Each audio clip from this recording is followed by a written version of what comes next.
Вижте колко много сняг натрупа на покрива.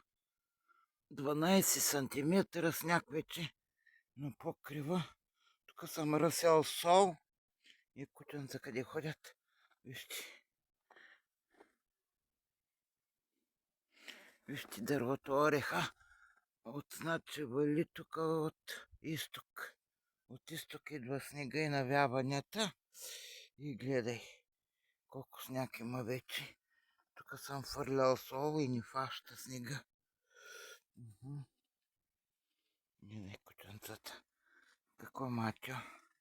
И го и трюфял. Дойдоха децата. Айде отивайте на топличко. Излязаха да гледат и какво правя тук. Ще снимам. Видяхте ли колко сняг и още вали? Виждате ли как вали? Вали едри парцали и до сутринта сега е 12 часа през нощта. Колко ли още ще натрупа? Отивай да лягате, айде. Айде, ето. Вижте на стола. 10 сантиметра нагоре натрупало сняг.